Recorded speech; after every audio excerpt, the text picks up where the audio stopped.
Hello all, and welcome back to Cooking with Ken. Chef Mark here, bringing you a second cookie video. This time we are making my absolute favorite cookie flavor in the whole world and the reason for the season, gingerbread. Now, we're working with our electric stand mixer today instead of working with our hands the way we did before with the snickerdoodles. That's because we're going to be using molasses in this cookie recipe. Molasses, as you may or may not know, is super sticky and not very easy to work with if you're going by hand, and that's going to be too much of a mess to keep up with. So, in here I've got half a cup of my molasses, 3/4 cups of brown sugar, and 4 ounces or 1 stick of butter. Gonna bring my mixer down, get that locked into position. If you don't have a stand mixer like this at home, you are very welcome to use an electric hand mixer. Just be very wary of the speed you're using. You wanna make sure you're mixing on a low speed so you're not whipping a bunch of air into this. Now, in our locked position, I'm just going to turn it up to the very first speed setting, which is stir on my mixer. Just going to allow these to cream together. It's going to be very dark in color because of the molasses, and there's going to be these streaks almost or specks of butter throughout, and that's just because they're naturally not going to mix the liquids and the fats. But that's perfectly fine. Once we add our dry ingredients, it'll all homogenize.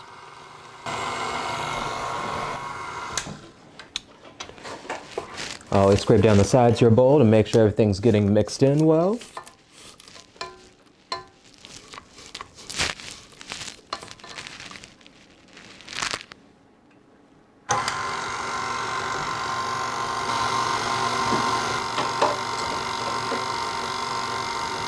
That's good enough there.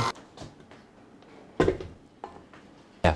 Into my mixer bowl, just like with the snickerdoodles, I'm going to add my egg and vanilla, just 1 large egg and 1 teaspoon of vanilla extract.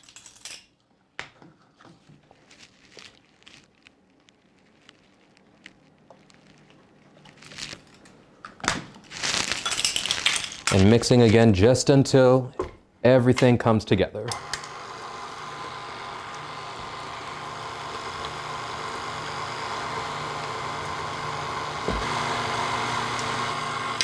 And there we go. And you can see what I mean by those specks of butter not quite wanting to mix in with the other liquids. But again, that's perfectly fine. It looks exactly the way it should. Now we just have to add our dry ingredients. In this bowl here, I have 2 1/3 cups of all-purpose flour, 1 teaspoon of baking soda, which I have sifted. Since this is a gingerbread cookie, of course we're going heavy on the ginger with a whole tablespoon of ginger, ground ginger, 2 teaspoons of cinnamon, half a teaspoon of allspice, half a teaspoon of nutmeg, and a 1/4 teaspoon of clove, all finished out with a half teaspoon of salt. Just gonna add that all into our bowl here, carefully.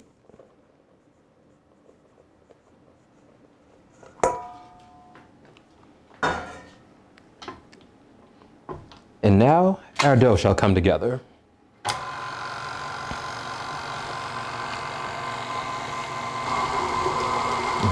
And that ginger smell is already permeating the air right now.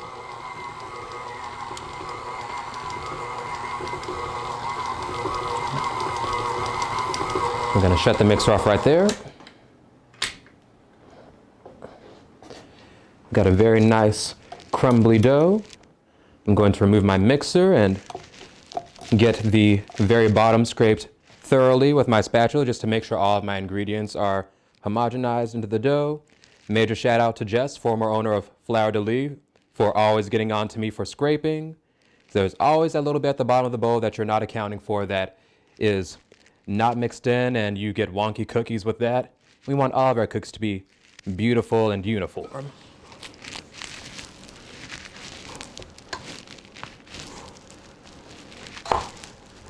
Get really deep in there.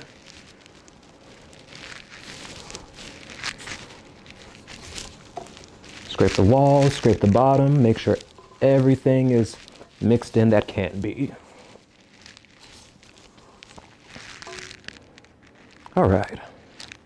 Now I'm going to get my bowl removed from the mixer and get the mixer out of the way so that we can roll this dough out. There are gingerbread cookie recipes that yield a very sticky dough, As a matter of fact, the Flour de Lis Bakery, when I worked there, we had such a recipe.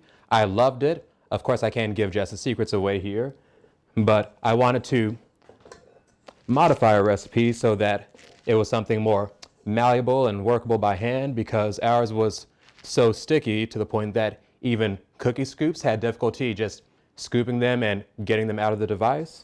Could even break some scoops. So I'm making my dough a little less sticky to avoid that problem, and also allow me to transition straight into rolling, cutting, and baking. Otherwise, I'd have to wait at least 2 to 3 hours for the dough to chill and reach a point that I could work with it.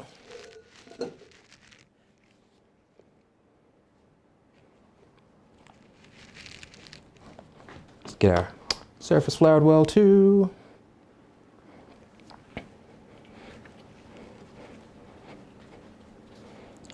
And fun fact, if you have a sweeter tooth, you can also use powdered sugar, but I'm not trying to add any sweetness to this. The cookie is sweet enough as it is. Now it's going to roll from the center back towards myself, from the center forward, just using the weight of the rolling pin, no extra pressure applied, turning between rolls, just to make sure my dough doesn't stick to the surface. Just this repeated motion of out and in and turning. If you have pieces that fall off like that, that's fine. Push them to the side. They can always be added back to the dough.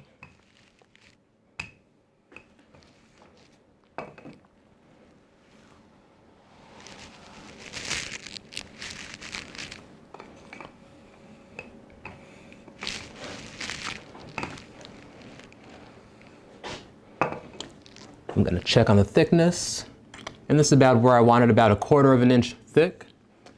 I'm going to feel the surface of my dough for evenness. I can feel areas here and here that are just a little unlevel. I'm just going to lightly smooth those.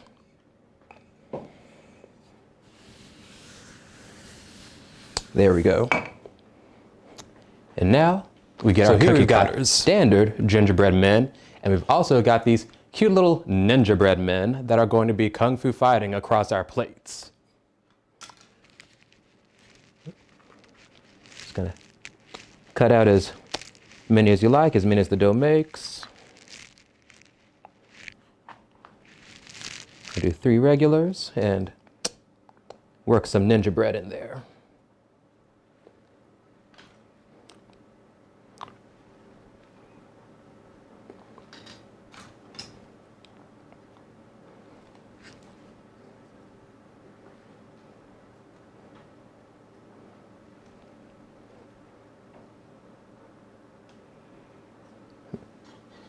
Do 1 more regular. And from here, we just peel away the edges. And we'll gather all this up into another ball of dough and roll that out, just like we did here, and get all the cookies we can out of this. Just carefully getting these guys transferred to the pan.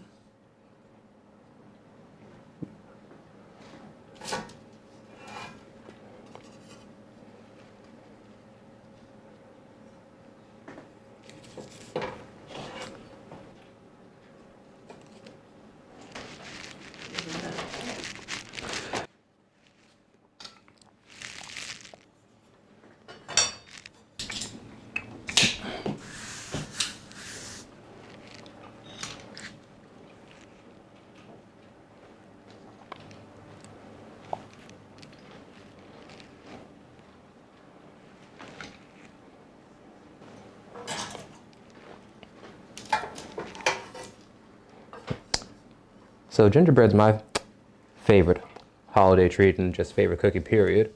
Do you all have any favorite holiday treats?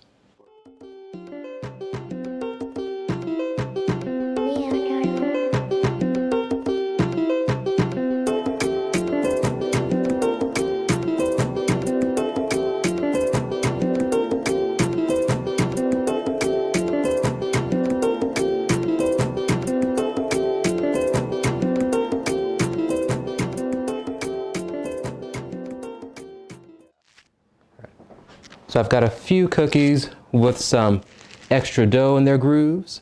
I'm just going to take this toothpick to try and cleanly remove that. Where you see that, or in these tight crevices.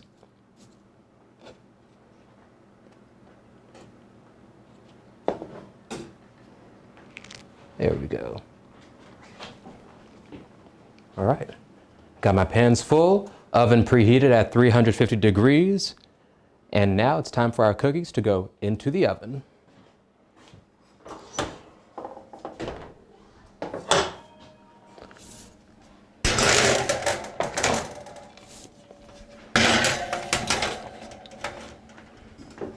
And just like with our snickerdoodles, these are going to go for 5 minutes. They're going to rotate after that 5 minutes to ensure even baking. Also flip shelves in the oven, and they're going to bake for an additional 5 minutes, after which they should be done. In the meantime, we're going to get cleaned up, and when I come back, we're going to be making our royal icing for the cookies. All right, our 10 minutes have elapsed for the cookies. They are ready to come out of the oven. They've already done their rotating and shelf swapping. They smell amazing, and they look amazing.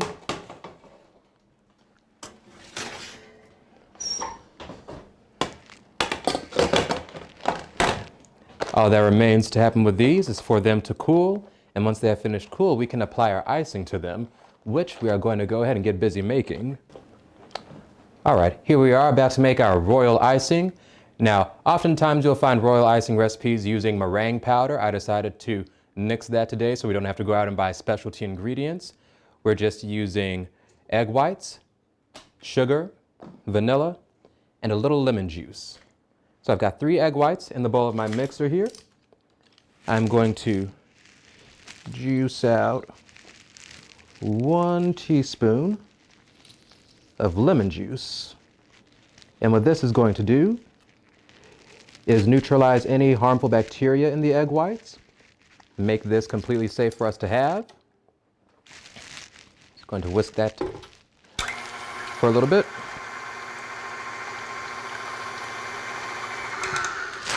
Just to get it mixed in. And the rest of the icing is super simple.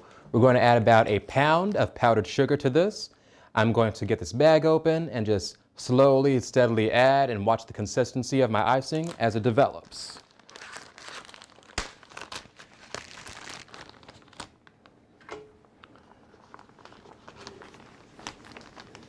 And because you're using powdered sugar, make sure you're doing this on a very low speed. If you do a high speed, it's just going to fly out of the bowl, erupt into the air, into your hair, all over your kitchen, and it's not going to be fun to clean up. But once you've got so much powdered sugar mixed in, then you can start to increase your speed.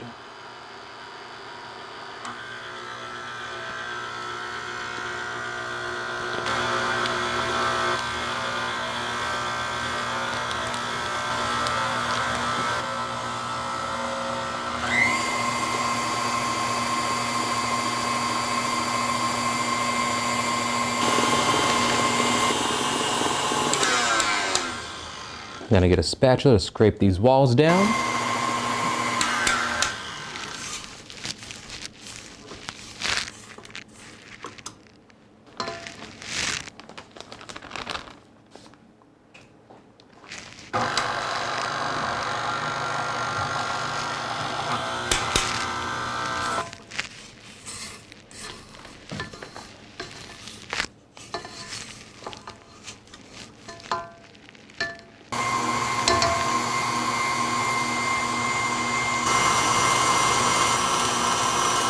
All right. Now I'm going to check the consistency of the icing. I don't want to mix on too high for too long and end up overworking it. What we should see, which seems to be exactly what's happening here, is as the icing falls in on itself, it should briefly hold its shape, but eventually melt back into the pool and homogenize again. But this is the desired consistency. You can see I can almost kind of draw with it on the surface. It holds just briefly. In a matter of seconds, it's all gone. I don't need to do any more whisking. No more sugar needs to be added. I'll just take this opportunity to go ahead and add our vanilla flavor. 1 teaspoon.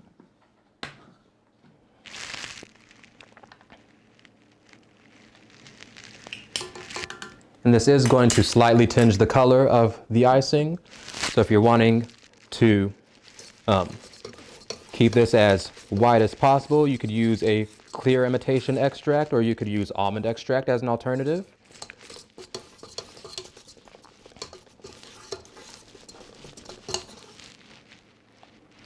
So there we have our icing. Soon to be done cooling. Once those are done, this icing is going to go into piping bags, and we're going to start getting our cookies decorated.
Okay, we're getting a little darker.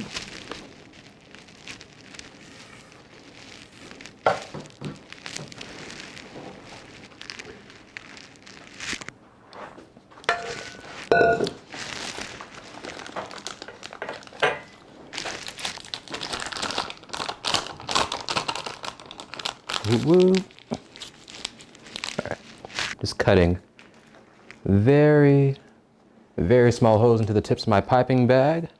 It's going to be very fine line work.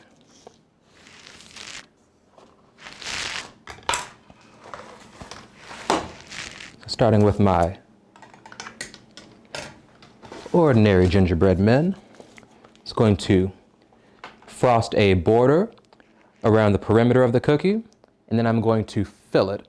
Setting up that border first prevents the icing from just flowing all over the place, going off the sides of the cookies, because that border is going to set up before our filling does. That's the thing about royal icing. You've got to work relatively quickly with it. Once you've piped and allowed it to dry, it's hard and set, and there's nothing more you can do with it.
There we go.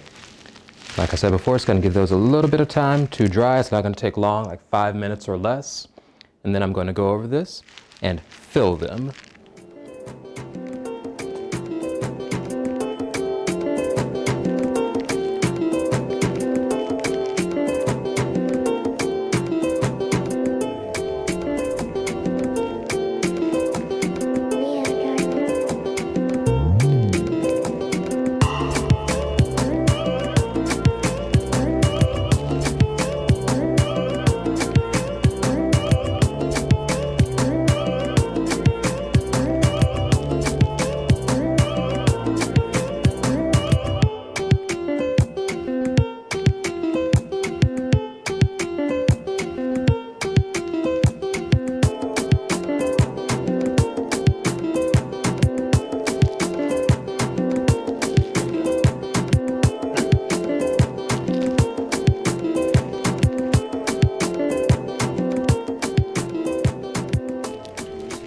now to try out our gingerbread man.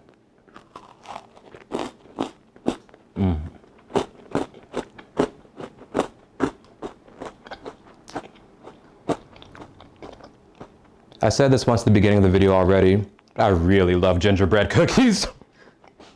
This is so good. The ginger is so forward, lingers on the back of the tongue after a while, and it's balanced out nicely by the sweetness of the icing. Even though there's lemon juice in here, I really don't get any lemon flavor interfering with that. Thank you all again for joining. Excellent. This has been Cooking with Ken. I'm Chef Mark. Remember to like and subscribe if you've enjoyed. Leave some comments letting us know what you'd like to see in the future, and we'll be seeing you next time with much fewer cookies.